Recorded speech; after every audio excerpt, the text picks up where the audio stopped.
nākamā diena un tikpat jauka un skaista kā vakardien, un mēs varam doties atkal ceļā. Šis gan laikam bija pats tuvākais apskates objekts šajā ceļojumā.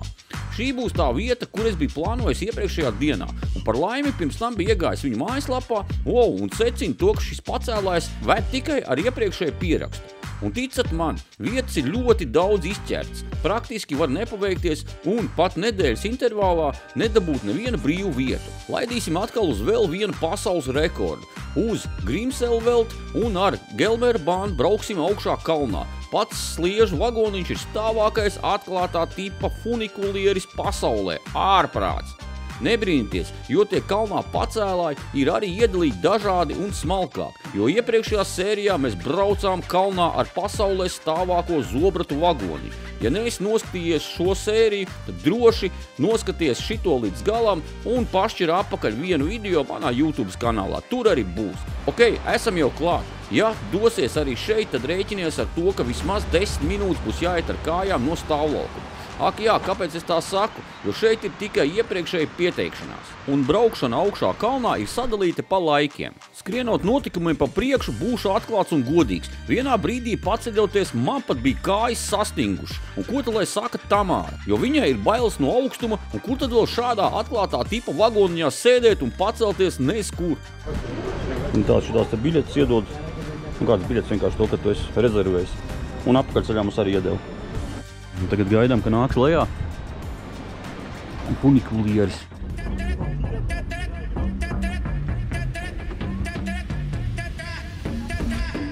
Esam iekšā vagoniņā un sākam to trako pacelšanos kalnā.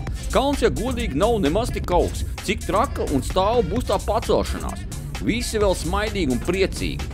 Šeit arī drona skati, bet lidojot ar to, secināja, ka stāvumu parādīt nevar. Bailes bija lidot tik tālu, tur vēl elektrības vadi un viss, kas pārējais, kas varēja traucēt signālam. Un arī bija bailes tik tuvu lidot.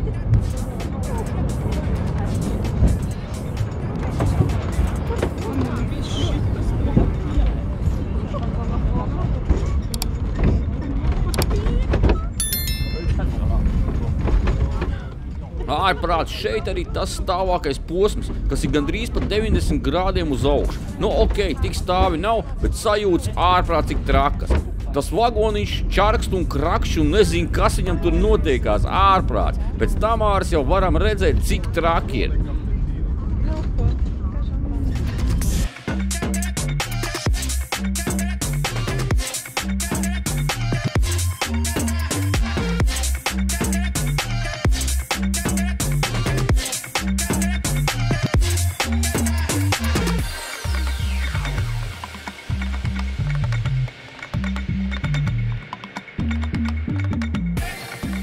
Tā esam uzbraukuši augšā, tas uzbrauciens bija ļoti stāvs. Tas bija ļoti stāvs īstenībā. Tā kā baigi. Ar šito te. Tamārai jau panika. Es jau nomiru 5 reizes. Tā, labi, ejam skatīties, kas mums par augšā notiekās. Mums, godīgi sakot, nav ne mazākā nojausma, bet esot kaut kāds ūdens dambis. Ejam, palūdēsim.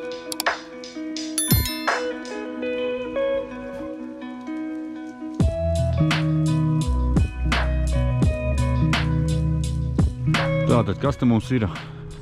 2 stundas var iet līdz kaut Gelmehütte. Un tādā garā. Te principā tās kalnu takas ir, var iet apkārt visam ezeram arī. Jā, te kaut kāds, laikam, te kas kūst sniega, kas kūst. Un tad izveidojies tāds ezers, un laikam arī kur dambis, jā. Boigais dambis liels. Šeit tagad saulīt uzspīd vispārībā, viņš ir zilā krāsā viss. Patreiz, ka saulīt nespīd, viņš tāds bišķiņ tāds zilnevīgs tikai. Kočiņi arī nevajag. Man liekas, ka šitas kalns ir tepatās, vai ne? Bet nē, šis ir raiza, kurai ir aiziet lejā funikulieris. Rekti cilvēkiem tāds nozīmē prikals vai kas? No akmeņiem. Vārdus visādus uztaisīšu. Pilns visādiem vārdiem rekurti uztaisīšu. Tas GoPro tur neredz. Bet visur viņi. No augšu, kur redz. sirsniņas izsācis, kas tur arī kaut kāds sarakstīts. Un tur arī Travel kaut kāds, kas tur rakstīts. Nu, tas ezers mēdz būt pilns šitien te. Vispār te dušien, ka līdz, nezinu, kā tur sanāk, līdz šai te malai. Nezinu, pēc līnijas, līnija. Jā, tas, ka liekas, ka tas kalns te patās blakām ir, bet viņš ir tik liels, tik mežonīgs, kad tā vienkārši aiza, šitien te ir pa vidu ceļš, ka iet apakšā. Liekas, ka viņš te patās blakām ir.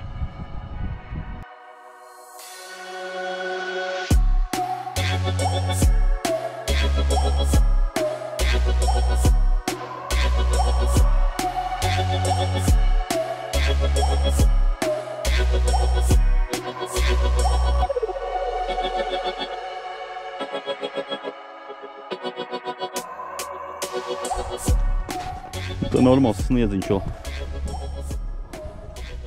Tas jau normāli kalnos.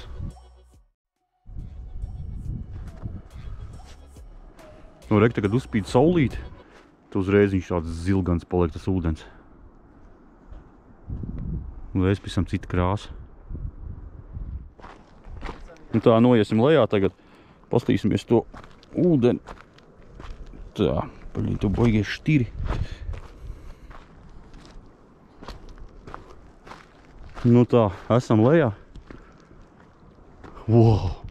Mēs esam principā, tagad te došien, kad ir pilns līmenis. Mēs esam vispārībā cik metrs zem ūdens.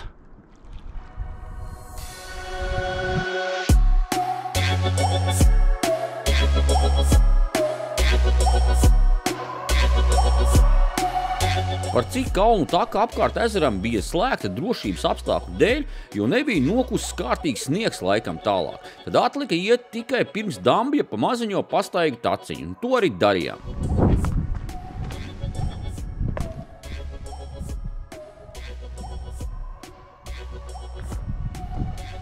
Tā, nu mēs esam lejā. Rek, tas Dambis augšā. Tāds diezgan iespaidīgs augstums. Kalnos un redzēt helikopteru, protams, ierasta lieta, kā tas bija šajā reizē. Bet ne tik ierasta lieta, ja tas nolaižās turpat pie mūsu Dambja, kur mēs pastaigājamies. Un izrādās, tas pat bija medikopters. Acīm redzot, kāds to ir izsaucis, kādam slikti vai kas tam līdzīgs. Jā, nu kalnos notiek arī kaut kādi nelaimes gadījumi. Un reko helikopteri tiek izsaukts. Nu, palīdzība. Tie laikam ap 2, kas ir izsaukuši. Nezinu, kaut kas tur noticies, laikam. Jā. Un tā neliela ātrā medikoptera apskate. Šis te ir glābēja medikopters.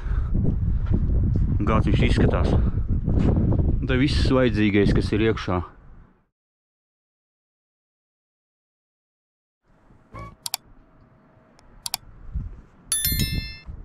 Nu jā, mēs jau esam lidojuši jau helikopteri jau kaut ko līdzīgi droši vien. Bet jā, bet šis ir kur viņš augšā ir. Nu, šitas ir kaut kas notiek kalnos, tad vienīgā iespēja kā te var izglābt. Vai nu tāds baigais. Šādi spārni. Pa kruto.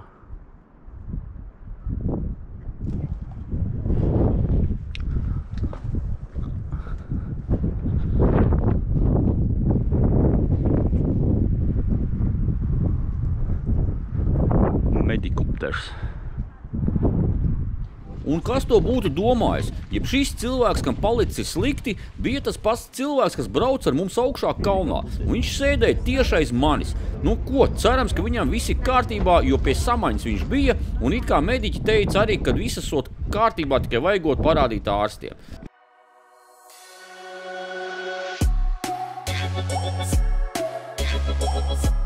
Augšā mums bija jāpavada 3 stundas uz mūsu rezervēto lejā braukšanu, un laiks arī ieturēt kalnu maltīti. Nu teikšu, kā ir, šādā vietā ar šādu skatu līdz uztaisītās maizītes ir krietni garšīgāks.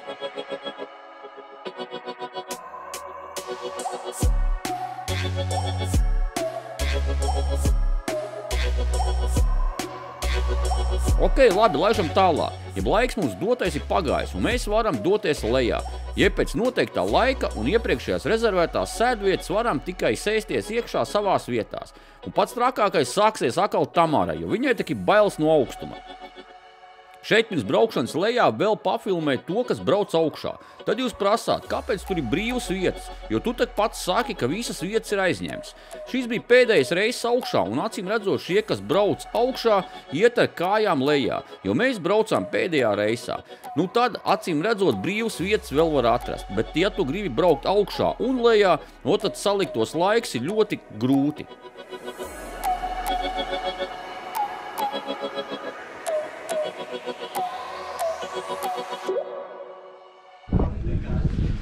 Nu tā, es esmu ieņēmis pirmo vietu rindā, meitenes palika aizmugurē. Un tā vēl varētu nofilmēt smuki no priekš, kā viņš laižās lejā pa to stāvumu trako. Tamārai tur panika atkal jau ir jau. Nevar tagad vispār pārdzīvot šo visu procesu, kā būs laisties lejā. Tāda atkārtojuma, ka mēs esam tagad 1860 metru augstumā. Un tad tas bližņīgs, protams, tas kaut kāds laikam divu pāri bija, 2 kilometru augstumā. Bet nu kaut kā tā, un gaidām tagad atpakaļ nāks. Nu, ja jums interesē tehniski, tātad šis vagoniņš tiek vilts ar šādu trosi augšā. Tad trosi ir piesiet klāt pie vagoniņa, tas ir troses gals, un viss. Nav vairāk trosis, beidzās. Un viņi pēc tam laiž atpakaļ lejā, un viss. Tāds ir tas tehniskais. Ok, gaidām. Tā, esam kaut kas gatavi jau, mūksim lejā. Ko tā Tamāra? Kas ir? Tamāra.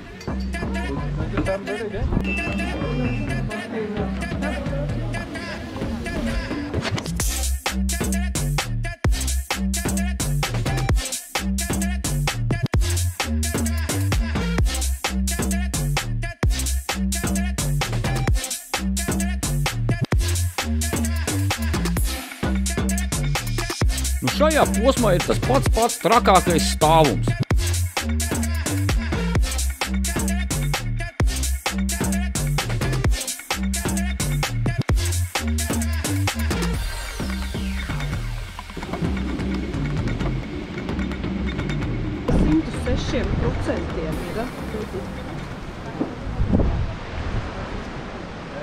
Pats trakākais pacēlums. Nu, kā bija? Ko? Tu briesmīgi, es tu kā iekrampēju, pasies kādu man pirksti. Bet tas stāvums nenormāls. Nenormāls tas stāvums, vienkārši uz leju šitā te. 55 metri šitādā stāvā. Jā. 106%. Sapratāt? Tātad, bet atceramies to, ka rezervējam biļetes online obligāti. Jo es jau gandrīz kļūdu izdarīju, mēs gandrīz atbraucām vakardien, un mēs nebūtu vienkārši tikuši te reāli. Tie gabals diezgan jābrauc. Tā kā tā. Tā, mēs te braucam pa tiem kalniem, nu, pa visiem šiem tur serpentīniem. Un jūs pat iedomāties nevar, ko es tagad ieraudzīju šeit malā. Skatamies. Tuk-tuks. Nopietni. Ej, tik tur nosodabās kalnos serpentīnos augšā. Tas no Taizemes atzīmes droši.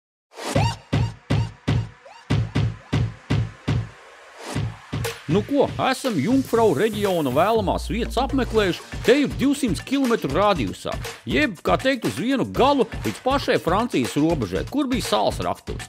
Tagad varam doties tālāk. Pa ceļam vērojam satriecošus kalnu skatus, jeb Šveices skaistos kalnus, un te tiešām ir fantastiski. Ja nu kāds vēlas redzēt, kā tas aptuveni notiek kartē, tad šeit būs mūsu maršruts, kā mēs nonākam līdz nākamam gala mērķim. Un mūsu nākamais gala mērķis, jeb jaunie apartamenti, būs apdzīvotā vietā Kvartem.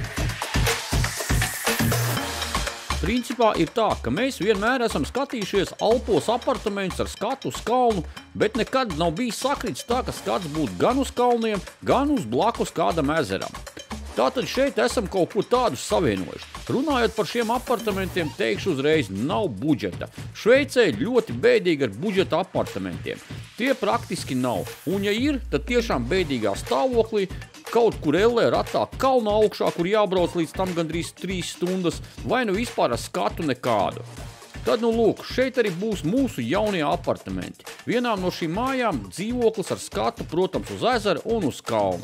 Šis viss komplekss skaitās resort tipa komplekss, kur lieki cilvēki ienākt nemaz nevar. Un šeit ir arī savi iekšējās kārtības noteikumi. Nu tā, esam jaunā pilsētā, jaunā vietā un jaunie apartamenti mūsu. Ko mēs sākam? Virtuve. Tātad virtuve šāda. Tā, virtuve šāda, jā. Pašdiši leduskaps vēl kaut kas. O, leduskaps, jā. Tā, galvenā istaba. Mums ir šāda.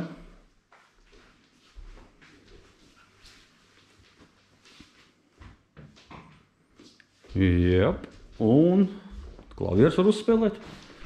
Mums vēl otrais stāvs ir, laikam, cik tā noprotu. Tā, ejam uz otro stāvu.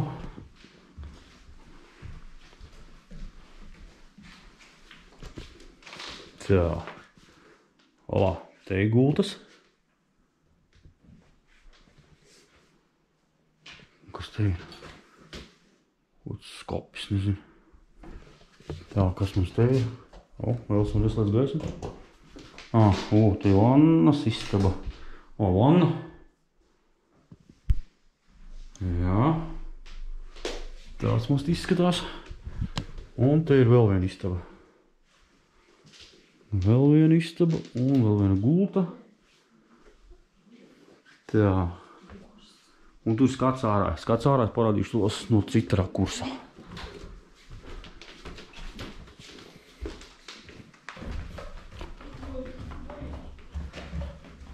Tā, tad skatiņš mums ir šitāds. Tā, to sataisīsim durs vaļā, parādīšu vēlreiz. Tā, ir durs vaļā. Un skatiņš mums ir šāds.